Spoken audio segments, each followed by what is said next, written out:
You're looking at video of Sandra Lindsay, an intensive care nurse receiving the first vaccination at Long Island Jewish Medical Center in New York.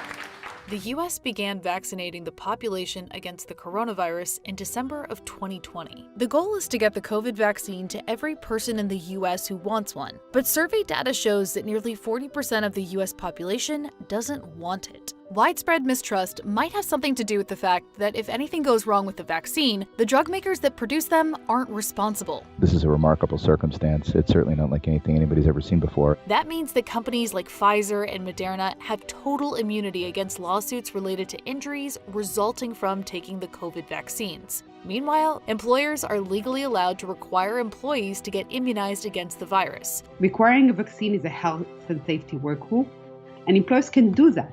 Ultimately, if we want any chance at returning to life as normal, mass vaccination is going to be critical. So how do you convince the public to take a vaccine made in record time using technology that's never before been licensed? And is anyone to blame if something goes wrong?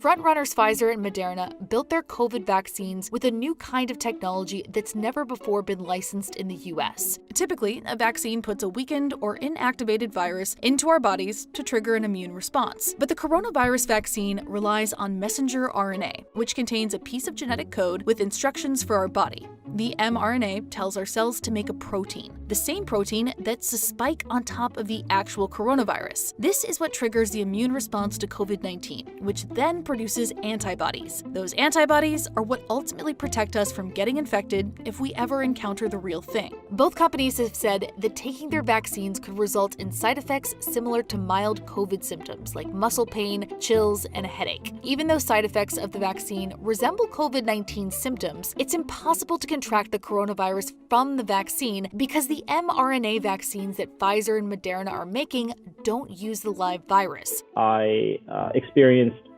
stiffness, pain in my left arm where I had gotten the vaccine, but it was mild. The second dose was a different story for Batalvi. After the injection, I had the same side effects as the first. So the localized pain, stiffness, it was a little bit worse. More significant symptoms presented that evening. I had developed a low-grade fever and stuff associated with that. So the fatigue had worsened. I had gotten chills.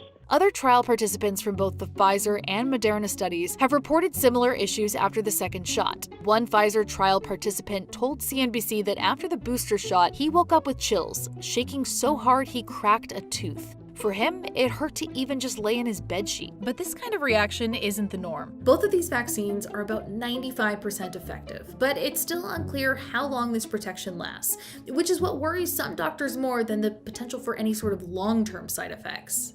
There is a concern that once the immune response against the vaccine wanes, that we might see more disease, and that is why all the phase 3 clinical trials against COVID continue to run, even with after demonstrating the early efficacy. One major benefit of the mRNA technology is how quickly it can be developed. And that is one of the reasons why the messenger RNA technology was sort of first in line right after knowing the virus genetic sequence. But the COVID vaccine's faster manufacturing timeline is part of what has been fueling widespread fear that it's unsafe to get the shot. Experts, however, say the process was no less rigorous than usual. A lot of the steps that would occur in sequence in the past has been occurring in parallel during COVID, but they were not eliminated in terms of determining the safety of the vaccine.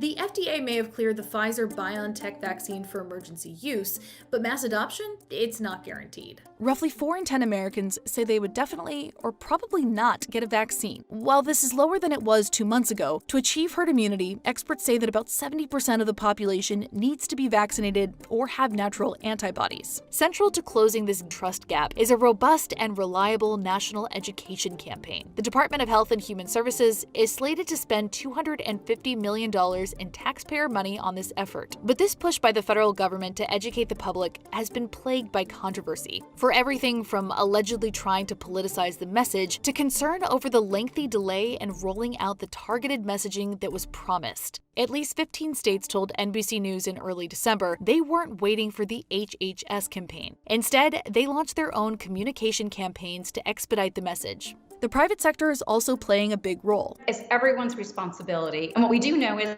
that pharmacy and pharmacists are actually in everyone's community. We have pharmacists who are within 5 miles of probably 90% of Americans. Really, pharmacists are up there as one of the most trusted healthcare professionals. And the survey recently said that 3 or 4 Americans basically said they trust pharmacists to administer their COVID-19 vaccine. Closing the COVID vaccine trust gap will prove especially difficult in communities of color, which have been hit hardest by the pandemic. Black Americans, for example, are dying from COVID-19 at almost 3 times the rate of white Americans in the U.S. That's part of why federal health officials have talked about giving priority access to the vaccine to people of color. But there is an overwhelming resistance to inoculation. A survey released at the end of November 2020 found that only 14% of Black Americans mostly or completely trust a COVID vaccine will be safe, and 18% trust that it will be effective in shielding them from the coronavirus. We've had continued mistrust because of people who have been frankly abused within the healthcare system, not treated respectfully, not approached in a culturally competent manner, denied access to care. Experts say the memory of the Tuskegee syphilis experiment has also fueled suspicion. For 40 years, starting in 1932, the U.S. Public Health Service used Black men to conduct a study of the progression of the lethal syphilis disease. And because of racism, overt racism, and even micro insults that have occurred to people of color in the health system, people developed a degree of mistrust. Combating this narrative may take a more targeted approach. The National Medical Association, of which Benjamin is a member, is convening a group of Black doctors for an expert task force that will independently assess the safety and efficacy of COVID-19 vaccines. We know that patients trust their doctors. And many of the surveys have shown that if their physician recommends it, they are much more likely to take the vaccine.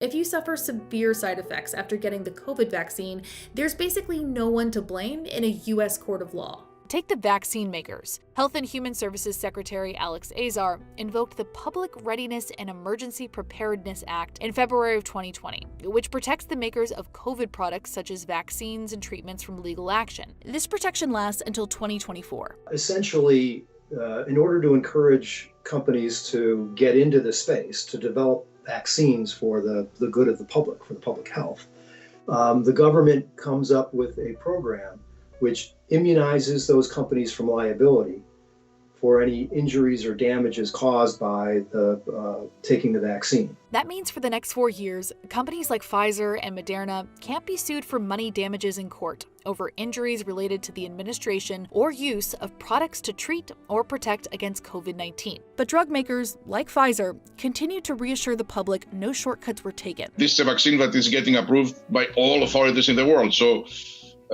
that should say something to them. Pfizer and Moderna did not return CNBC's request for comment on their legal protections. But remember, it was the FDA that actually cleared the vaccine for use. So does the federal government bear any responsibility? You can't sue the FDA for approving or disapproving a drug. That's part of its sovereign immunity. Sovereign immunity traces back to British law before the American Revolution.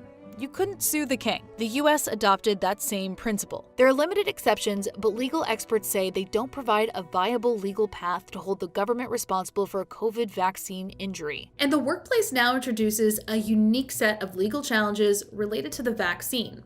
Once the FDA upgrades its emergency authorization to a full approval in a few months from now, there's speculation that employers could require staff to get inoculated. The clients of mine that are most interested in making a mandatory vaccine a condition of employment are brick and mortar operations that have a lot of foot traffic from their customers. They view it as a selling point.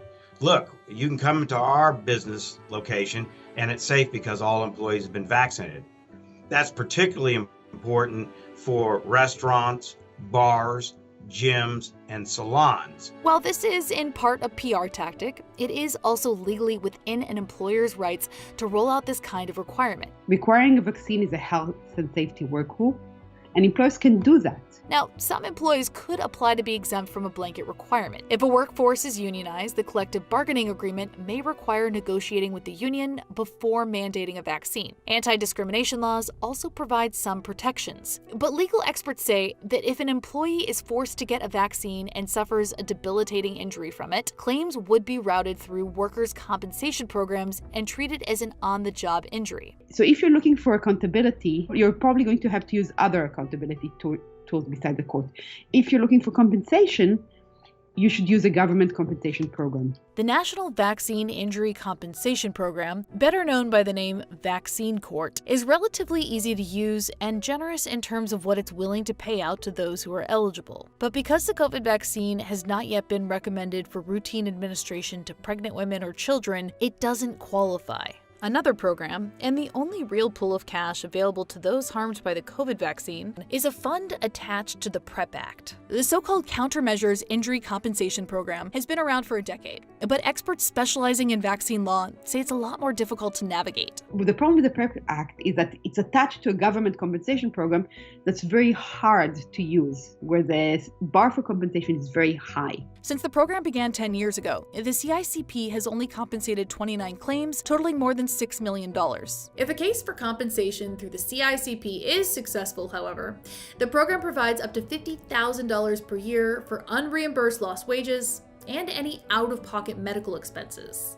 It won't cover legal fees, nor anything to compensate for pain and/or suffering. It's also capped at the death benefit of $370,376, which is the most that a surviving family member receives in the event that a COVID vaccine proves to be fatal. There's also a strict one-year statute, meaning that all claims have to be filed within 12 months of getting the vaccine. People who are harmed by a COVID-19 vaccine deserve to be compensated fast and generously. The PrEP Act doesn't do that. The HRSA declined CNBC's request for an interview. Rice says the best fix is to change the rulebook of the National Vaccine Injury Compensation Program. An easy solution is to say anyone harmed by a COVID-19 vaccine is compensated under that program, but that will require legislative change. Should that legislative change happen, lawyers tell CNBC that there usually is a retroactive provision once a new vaccine is added to the VICP. That would be good news for those injured by the COVID vaccine, who would then have access to a much larger pool of cash that has a better track record for rewarding compensation. But for now, it remains to be seen whether Congress will actually make the change, meaning that compensation options are limited. I'm hoping people don't look at this and say, heck, I'm limited in what I can recover in the event of a serious injury or in the event of any injury. So I'm not going to take it. It's not overreaching by the government whatsoever. It's the government doing what it should be doing, which is protecting the public health generally.